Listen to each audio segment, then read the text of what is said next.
Hello everyone, welcome back to my YouTube channel Arpana Educator.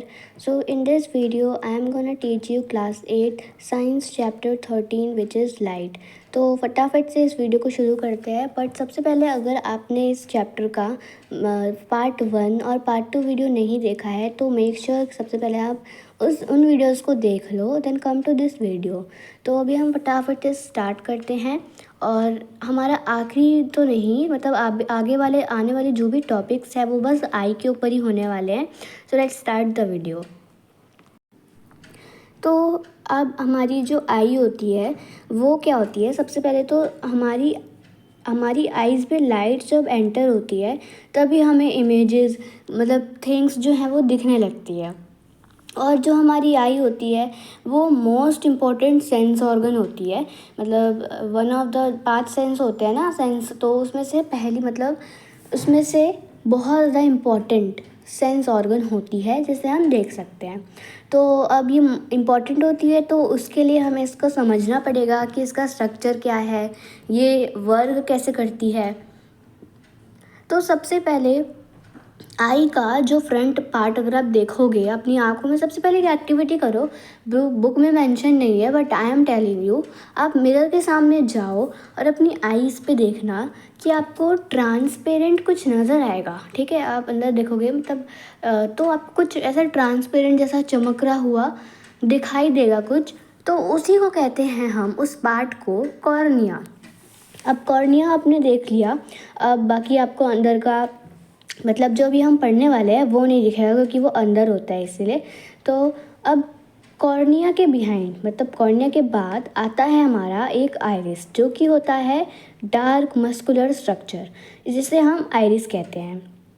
अब iris में एक छोटी ओपनिंग होती है जिसे हम कहते हैं प्यूपिल। अब ये जो प्यूपिल का साइज़ होता है वो डिपेंड करता है, मतलब कंट्रोल होती है आइरिस से। वो हम आगे थोड़ा और डिटेल में बाद में पढ़ेंगे आगे। अब हम थोड़ा आइरिस के बारे में पढ़ लेते हैं। अब जो आइरिस होती है वो हमारे एक आई का पार्ट होती है जो कि हमें कलर देती है कि कैसा हमारे आई का जो है कलर कैसा है। अगर आपने देखा होगा कुछ लोग कहते हैं उसकी ग्रीन आइज़ है ना, कुछ उसकी ब्लैक है, उसकी ब्लू, उसकी ब्राउन। तो ये सब क्या होता है, डिपेंड करता है आइरिस पे। जो आइरिस का कलर होता है वो, मतलब आइरिस का कलर मतलब डिपेंड करता है, वो आइरिस पे ही डिपेंड करता है। अगर आइरिस का कलर ब्लैक है तो हमारी मतलब आई का कलर ब्लैक है। ठीक है। The iris control the amount of light entering into the I. Let us see how. अब आइरिस ये भी कंट्रोल करती है कि जो हमारी अमाउंट ऑफ लाइट हमारे आई में आ रही है वो कैसे, मतलब आइरिस कंट्रोल करके रखती है। ये है हमारे आई का डायग्राम, ह्यूमन आई, जिसमें से हमने 2 चीज़ें पढ़ ली, आइरिस और एक कॉर्निया। अब एक यहाँ पर छोटी सी एक्टिविटी है 13.8। उसमें आपको क्या करना है, आपका जो फ्रेंड होता है उसकी पहले तो आप उसकी आई की जो प्यूपिल होती है उसको पहले देख लेना है, और उसके बाद आपको उस पर उसकी आई पे टॉर्च मारना है। फिर आपको प्यूपिल का जो साइज़ है वो आपको फिर ऑब्जर्व करना है। फिर कुछ देर बाद अगर आप देखोगे तो वापस, मतलब उस प्यूपिल को देखना, तो क्या होगा, जब आप अपनी आई अपने फ्रेंड के आई पे देखोगे तो प्यूपिल जो है अपनी साइज़ में होगी, लेकिन जब आप उस पर टॉर्च मारोगे तो वो प्यूपिल जो है धीरे धीरे छोटी होती जाएगी। और फिर अगर आप वापस देखोगे थोड़ी देर बाद तो जो प्यूपिल है वो वापस से अपने नॉर्मल साइज़ में आ जाएगी जैसे कि वो पहले थी। आप मैंने मतलब ये ऑब्ज़र्व कर सकते हो। जैसे कि आप देख सकते हो कि धूप जो है, जब आप धूप में जाते हो तो मतलब आपकी जो प्यूपिल है वो छोटी हो जाती है। ठीक है, लेकिन जैसे ही आप धूप से मतलब हट के कहीं और चले जाते हो, छाँव वगैरह में नीचे आ जाते हो घर में, तो क्या होता है कि आपको कुछ ज़्यादा दिखाई नहीं देती क्योंकि उस टाइम पे हमारी जो प्यूपिल है वो छोटी हुई होती है। अब behind the प्यूपिल of the I is a lens which is thicker in the centre. प्यूपिल के बगल में, मतलब प्यूपिल के बिहाइंड में जो आई होती है उसमें एक लेंस होती है जो कि थिक होती है सेंटर में। What kind of lens is thicker at the centre? Recall what you learn about lenses in class 7th, that the lens focuses light on the back of the eye on a layer called retina.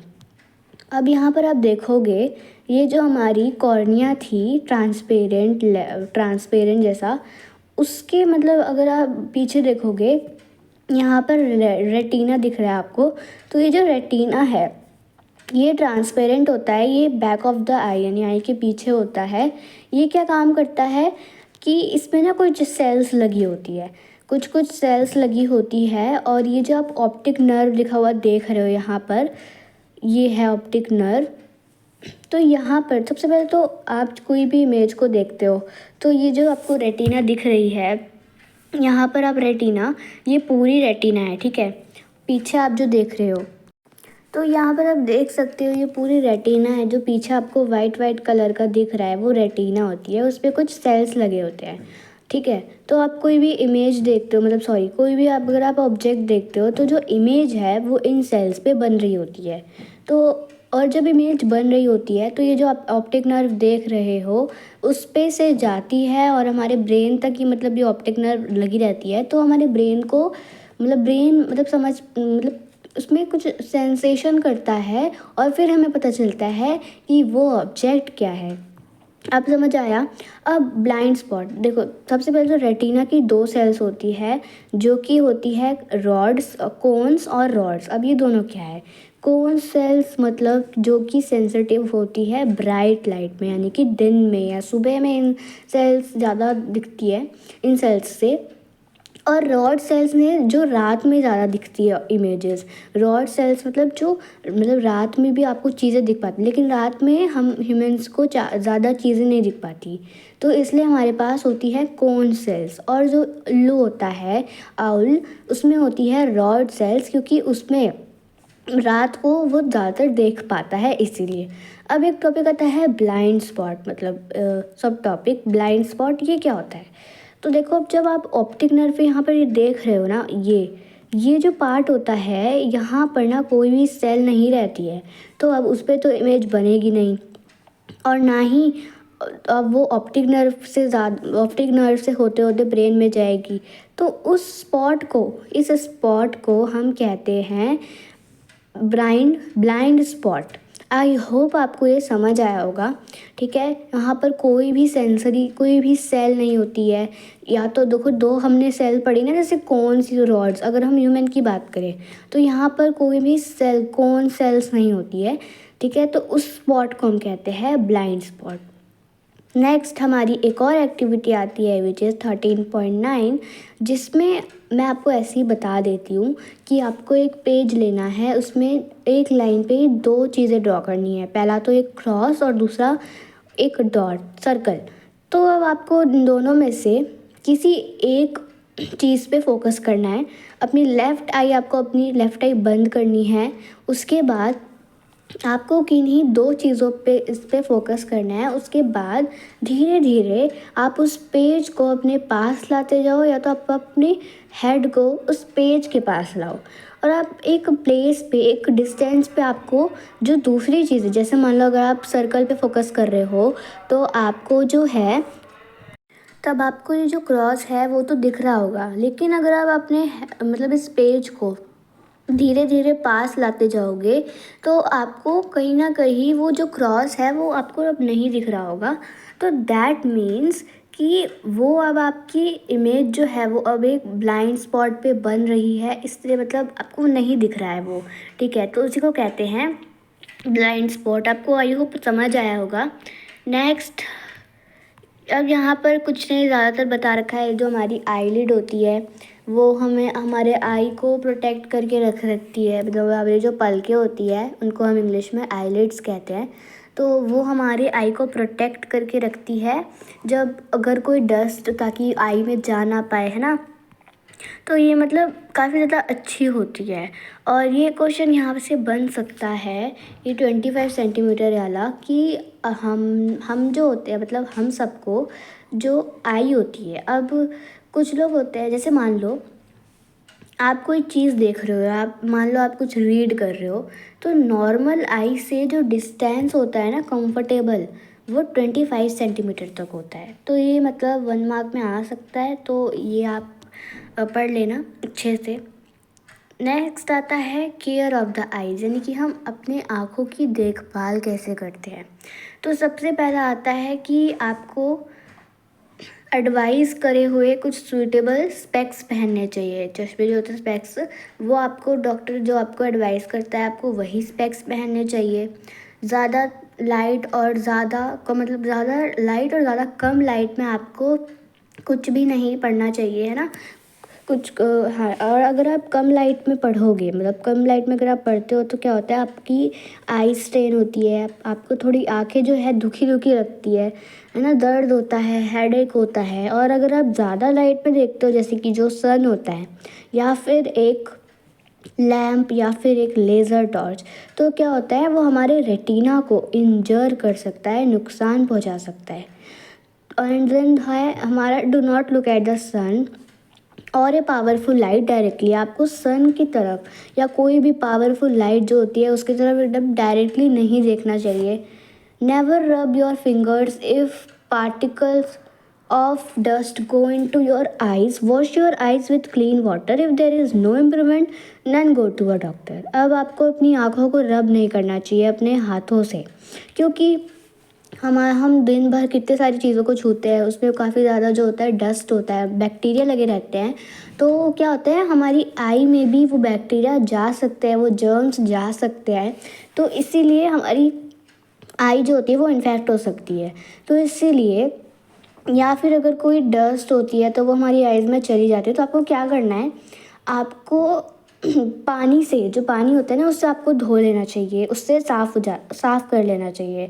लेकिन तभी भी आपको कोई improvement नहीं दिख रहा है तो आप डॉक्टर के पास जा सकते हो। नेक्स्ट है कि हमें कुछ always read at the normal distance for vision. Do not read by bringing the book to close to your eyes और कीपिंग इट टू फार। कुछ जो स्टूडेंट्स होते हैं ना, वो क्या करते हैं, बुक को ना कुछ ज़्यादा ही दूर से पढ़ते हैं तो उसमें पूरा घुस जाते हैं, मतलब कुछ उसमें झुक के एकदम पूरा बुक में डीपली पढ़ने लगते हैं। तो आपको ऐसा बिल्कुल भी करना नहीं चाहिए। ना ही तो आप बुक को ज़्यादा दूर रख के पढ़ो, ना ही आप ज़्यादा उनको पास रख के पढ़ो, ठीक है। आप एकदम मैक्सिमम मतलब डिस्टेंस जो होता है, जैसे मैंने ऊपर पढ़ा है मतलब 25 सेंटीमीटर 25 सेंटीमीटर उसके दूरी के मतलब उस डिस्टेंस पे आप जो है पढ़ा करो, ठीक है। तो कुछ यही टिप्स थे केयर ऑफ़ आइज़ के।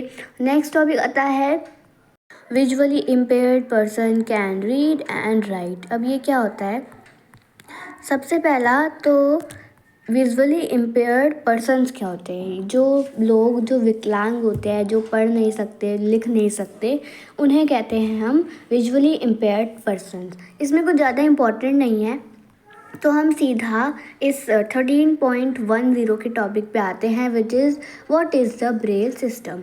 ब्रेल सिस्टम क्या होता है। अब ब्रेल ये बहुत ज़्यादा पॉपुलर होता है क्यों होता है, ये इस बॉक्स में हम पढ़ेंगे। अब ब्रेल एक ना पर्सन का नेम है, जो है पूरा अगर हम उनका नेम पढ़े तो वो है लुइस ब्रेल, उन्होंने खुद मतलब हिमसेल्फ, मतलब वो एक चैलेंज पर्सन थे, यानी वो एक विकलांग पर्सन थे जिन्होंने एक सिस्टम रखा ब्लाइंड पर्सन्स के लिए, जो कि पब्लिश हुआ 1821 में। अब उन्होंने क्या सिस्टम रखा, तो हम यहाँ पर पढ़ते हैं, उन्होंने एक ब्रेल सिस्टम जो है डेवलप करा, जिसमें 63 डॉट पैटर्न्स होते हैं और कैरेक्टर्स आप कह सकते हो, और हर एक कैरेक्टर एक लेटर रिप्रेजेंट करता है, कॉम्बिनेशन ऑफ लेटर, अलग अलग लेटर के कॉम्बिनेशन के साथ। जो कॉमन वर्ड होते हैं या कोई भी ग्रामेटिकल साइंस, वो कैसा होता है, बुक टाइप होता है, उसके ऊपर ना कुछ उभरे कुछ डॉट्स लगे रहते हैं। तो उसी टाइप से जो है हम जो विजुअली इम्पेयर्ड चैलेंज मतलब पर्सन्स होते हैं वो उसको फील करते हैं और समझ पाते हैं, उसको टच करते हैं, देन उसको मतलब समझ पाते हैं। अब ये जो डॉट्स होते हैं वो अरेंज होते हैं 2 वर्टिकल रोज में, और मतलब आप यहाँ देख सकते हो, सॉरी हाँ, तो यहाँ पर लाइक 6 आप बॉक्सेस समझ सकते हो। यहाँ पर ऐसे मान लो जो यहाँ पर 6 है, लाइक यहाँ पर ऐसे सी को हम 2 डॉट्स से रिप्रेजेंट करते हैं, ये उभरे हुए होते हैं, ठीक है। और यहाँ पर ए को हम 1 डॉट से रिप्रेजेंट करते हैं, टी को वैसे ही ये सब आप देख सकते हो। और ये डैश भी होती है ताकि हमें पता चल सके कि वहाँ पर कुछ नहीं है, डॉट की बजाय वो डैश है, ठीक है। तो इसी को कहते हैं ब्रेल सिस्टम, जो कि ज़्यादातर ब्लाइंड पर्सन्स के लिए बनाया जाता है। That's called Braille system. तो यहाँ पर एक बॉक्स में आप स्टोरी है हेलन केलर की, और ये आप पढ़ सकते हो। तो ये आज हमारा भी पूरा चैप्टर कंप्लीट होता है। आई होप आपको ये वीडियो पसंद आई होगी। अब मैं आपसे मिलूँगी नेक्स्ट वीडियो में। Till then take care and bye bye.